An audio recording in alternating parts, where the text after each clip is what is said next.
If you're taking medications for blood pressure or diabetes or maybe both, by the time you're finished listening to this video today, you'll understand how these two conditions are actually one and the same, what's really causing them, and most importantly, what you can do about it.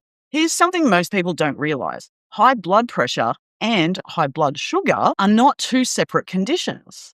They're both symptoms of the same underlying cause. And that's why we so often see someone go on blood sugar medication, and before long, they're also on blood pressure medication too. When the whole time, with the right information, these conditions could have been resolved and healed naturally without the need for medication, with just a few simple changes. But it's not too late. You can still reverse both of these conditions, and it's really important that you have regular check-ins with your doctor, because here's the thing.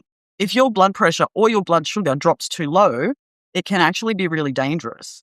And when you get healthier, those things are likely to happen. It will take some time, but it's really important that your doctor is reassessing your medications on a regular basis. I'm a qualified nutritionist. My name's Gina, if you are new here. I've been a nutritionist for 20 years now, so I am qualified to give you dietary information, but it's your doctor that needs to be very much involved when it comes to your medications. So the truth is, food and lifestyle are actually the foundation of our health. You can heal almost all chronic conditions by making a few strategic changes to your everyday life. Most people who get diagnosed with high blood pressure or type 2 diabetes are told the same thing. Here's your medication. This is just how it is now. And there's very little education about how to manage or even reverse those conditions once you're put onto medication. I would love to know in the comments, how many different medications are you currently on? Are they increasing over time? And did anyone actually sit down and explain how to manage your condition through diet? So what is the connection between these two conditions? Both high blood pressure and high blood sugar come from the same place. And that place is the fat that is wrapped around your organs. Your organs do need some cushioning from fat. That's normal, and it's actually healthy and protective. But too much visceral fat, the deep fat inside your abdomen, causes serious damage over time. Visceral fat causes inflammation inside your body. That inflammation leads to something called insulin resistance, which means your body stops responding properly to insulin. And before long, your blood sugar goes haywire. And when you look around our world, it is all highly processed foods. That's the problem.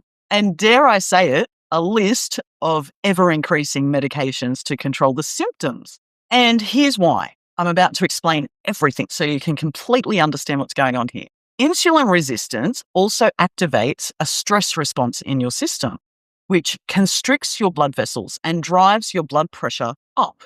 Think of a garden hose with a kink in it and the pressure building up as the water builds up trying to flow through the hose. That's what's happening in your blood vessels. And at the same time, high insulin levels cause your kidneys to hold on to more sodium, which increases the fluid volume in your blood and raises the blood pressure even more. That's like taking that garden hose and turning the tap up full bore. Pretty soon, there's an enormous amount of pressure where there's backlog of water. Okay, you still with me? Insulin resistance also activates your sympathetic nervous system. That's your fight or flight system, which raises your heart rate and constricts your vessels even more. And on top of all of that, insulin resistance damages the inner lining of your blood vessels, making them stiffer and less able to dilate naturally and release that pressure. Over time, this is exactly how heart disease develops. So in the end, insulin resistance directly damages your blood vessels, causing your body to retain more fluid and activates your nervous system, all of which is pushing up your blood pressure. And it all started with too much visceral fat. The medications are trying to treat the symptom for the diabetes and the blood pressure, but they're not actually touching the cause of these conditions. So where did all the visceral fat come from in the first place? Almost always it comes from too much sugar and too many refined carbohydrates. If you are like 70% of the world population, you are eating too many refined carbohydrates. You know, I heard this interesting thing where 70% of the population is pre-diabetic or has type 2 diabetes, and 70% of our food supply is refined carbohydrates. Now, I don't know, I'm no genius or anything, but I'm thinking there might be a bit of a correlation there. So when you eat sugar and refined carbs, things like bread, pasta, rice, soft drinks, processed foods, things like that, your blood sugar raises.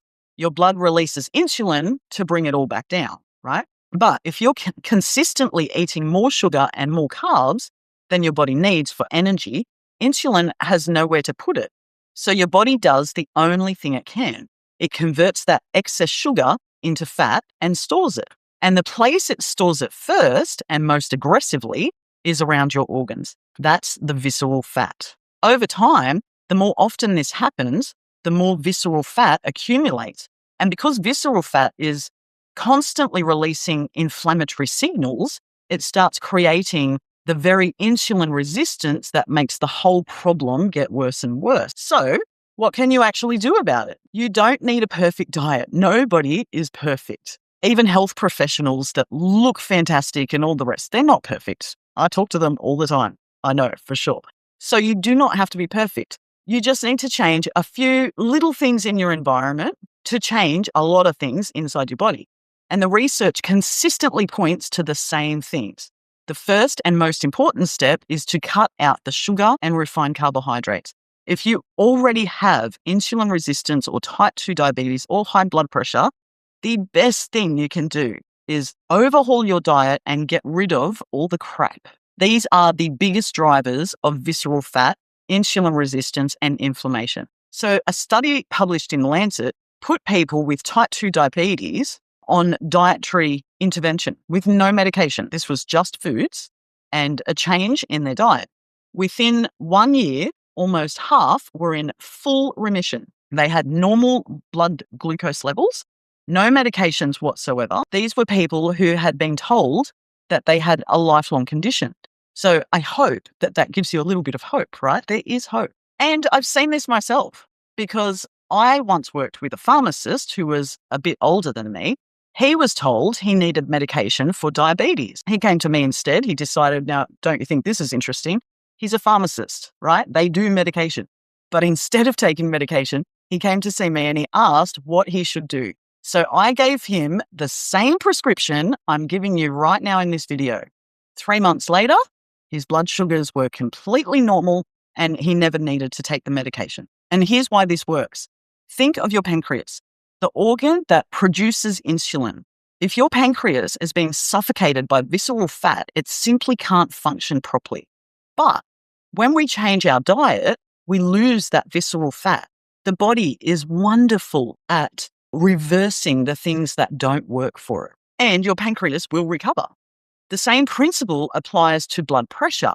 Remove the inflammation and the dysregulated hormones that are constricting your blood vessels, and those vessels can start to relax and your blood pressure will go down. And just to be clear, the problem is not the natural fat that comes from real food like meat or avocado.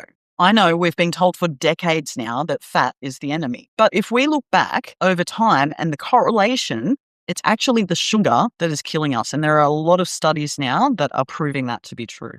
Adding more fiber, whole foods, and fatty fish, which are rich in omega-3s, directly reduce the low-grade inflammation that is running in the background with both of these conditions. And if you want to work on your gut health too, I have a video on that because your gut is directly connected to both insulin and blood pressure.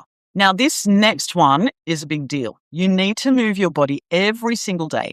Exercise increases a protein in the brain that reduces inflammation and improves how well your cells respond to insulin. It works on both blood pressure and blood sugar at the same time. So that's a bonus.